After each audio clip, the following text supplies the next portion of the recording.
Howdy, it is I, Kanaju, now broadcasting in low resolution. Actually, I'm in virtual reality, cyberspace, the final frontier.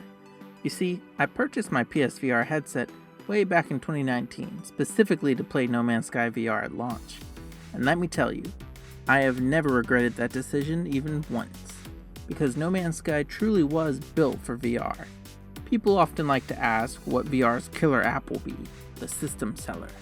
But I would wager these people only ask because they haven't played No Man's Sky in VR yet. You see, most VR games are similar to mini-games in scope, focusing on a single core gameplay mechanic.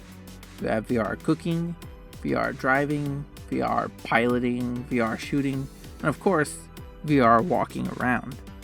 No Man's Sky has all of that, and jetpacks to boot. Anything you can do in regular No Man's Sky, you can do in No Man's Sky VR.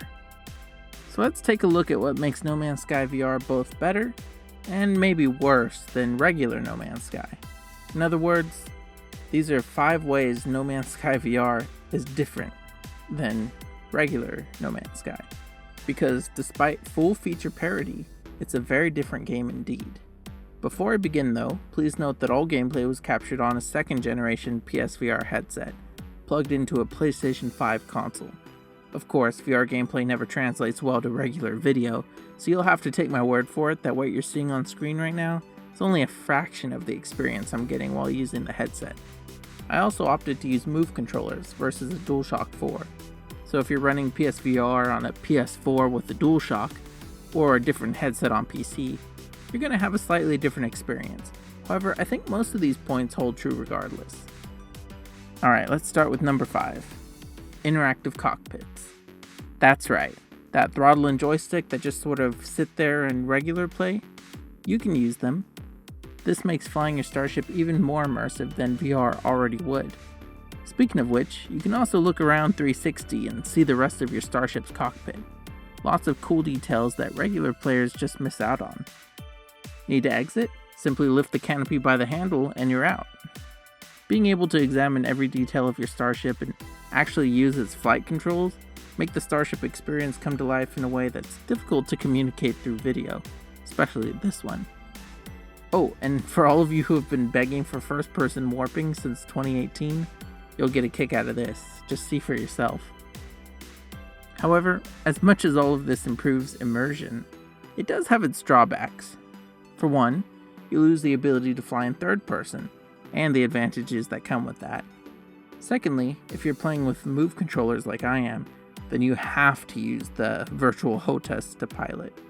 This is a lot of fun when exploring, and I actually really enjoy it, but holy cow is it difficult to win a dogfight, especially after the Outlaws update. I fumbled and struggled for minutes just to take down 2 pirates, low-level pirates too.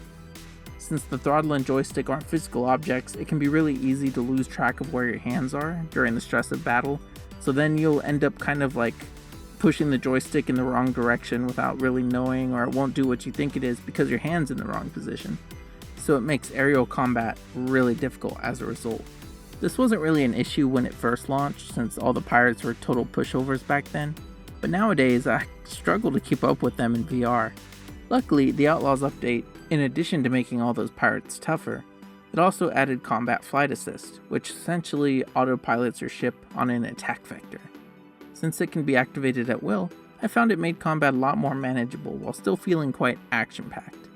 I should note that if playing VR with the DualShock controller, this isn't really an issue at all, as you pretty much still have the standard flight controls while still being in VR. One more note though. I really wish the Starship communicator, cargo scan, scrambler, emergency warp, and all those other little similar features could be activated by pressing a button or a switch within the cockpit itself. There's so many buttons. I know it doesn't make a lot of sense to spend time developing those interactions for each individual cockpit type, especially living ships. But come on, how cool would it be if you could flip a switch and answer a call? I think it'd be pretty neat. But again, overall, the Starship experience in VR, very immersive. Number 4, hands. That's right, hands. You have hands in VR. In fact, you can enable your entire body in VR if you like, which I did because I love glancing over to see this guy. Hello! Anyways, what do I mean by hands? Well, if you play in first person on a TV or monitor, you're going to see your multi-tool, but you never see your hands or arms. This isn't a big deal, of course, but for people like me, who love customizing their character, being able to see my custom gloves and exosuit sleeves, it's a really cool touch. Speaking of touch, VR also changes how you interact with the world. Besides flying your ship and exiting your cockpit, having hands with which to interact with the world means a ton of actions that were previously just button presses, they're now physical actions. If I want to pick that flower, I just reach out and pick it. Do I need to put my gun away? Alright, I'll just put it in my backpack. Say I want to punch that annoying gas plant that's on every planet for some reason. Alright, just make a fist and punch it, repeatedly. I don't need to go through a menu and select the wave option to wave at someone. I just raise my arm and wave my hand. It's intuitive and it really puts you in the shoes, or rather the gloves, of your traveler avatar. You're not just playing as the traveler, you are the traveler. So what's the drawback then? Well, not everything has been reworked for motion controls. Inventory management, the quest log, and other features are still relegated to 2D screens, only this time they're attached to your wrist. These 2D elements feel clunky and are more frustrating to navigate in 3D than they were in 2D, at least in my opinion. Your mileage may vary. Although I do think pulling up the quick menu by tapping a display on your wrist is pretty cool. Same with reloading or switching weapon modes by tapping your multi-tool.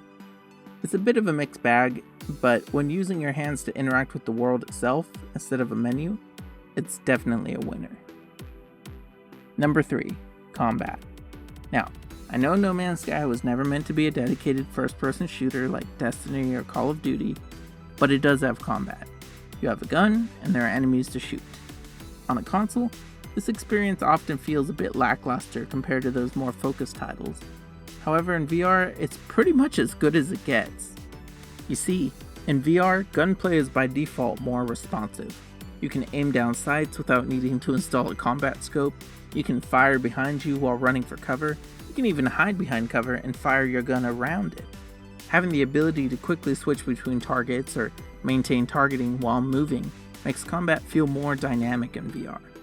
Plus, VR punches do more damage than standard melee, so if you get up close you're able to combo your multi-tool in one hand and a fist in the other. Of course, all of this assumes you have smooth movement enabled as I do, as opposed to teleporting, but even without the movement, the freedom to aim anywhere is an incredible improvement over regular play. The only real downside is that reloading requires 2 hands, and that can slow down your movement to a stop. Whereas with a controller, you just press square or whatever and reload while boosting away. That and having to move around frantically can be quite dizzying for some people, especially if you're prone to motion sickness. Plus your arms could get tired, I guess, but that sort of comes with VR in general. Overall, I much prefer the combat in VR over combat on console. Number 2, Exocraft. Ooh boy, Exocraft. Now, before No Man's Sky VR launched in 2019, Exocraft were exclusively third-person vehicles. That's because driving at high speeds over bumpy terrain in first person isn't that fun. However, in order to achieve feature parity in VR, Hello Games crafted unique Exocraft cockpits for each vehicle from which to drive them.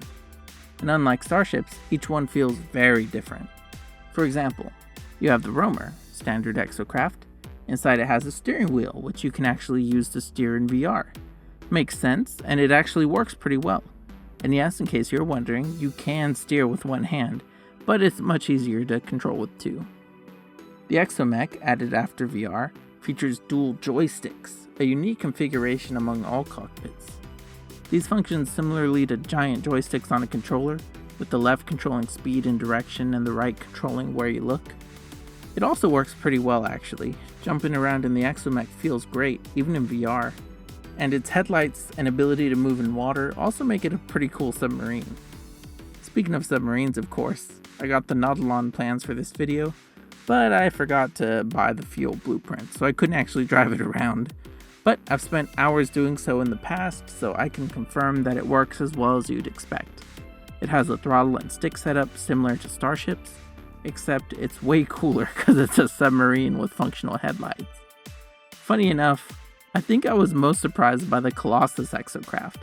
When playing normally, its slow speed and unwieldy size make it pretty undesirable in most situations. However, when driving it in VR, I found its slower speed easier to control. The raised cockpit also made it easier to see where I was going, so it felt like I was driving a monster truck. Totally transformed the experience for me. But you know what comes next. What's the downside of Exocraft in VR? Well, I believe they're actually slower than their 2D counterparts. Not just because I didn't upgrade these at all, but also because there's no boost button on the Move controllers that I could find. There's a horn and a little bunny hop, but no boost. I believe it's still there if you use the DualShock though, so maybe it's more of an oversight than a deliberate decision. The other downside though is that since you can't switch to third person, driving some of the short vehicles looks like this. Now I promise it's a lot less disorienting in VR than it looks on screen. It pretty much feels like driving over a bumpy road in real life. However, I know this is probably a nightmare for players prone to motion sickness, so a third-person option might help with that. Overall though, Exocraft feel like powerful vehicles for exploration in VR. And since you typically move slower on foot in VR, they also feel worth the effort to summon. Not to mention they feel safe when you're sitting in them.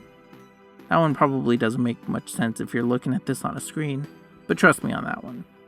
In fact, that leads me to number 1, Immersion. That's right, the most cliche buzzword in all of video gaming is my number 1, and I'm not sorry. This game was made for VR. If you watch those original No Man's Sky trailers, the player's just walking around, gawking at the beauty and scale of the universe around them. This experience translates perfectly to VR, and it's even improved by it. Looking over a cliff gives you vertigo.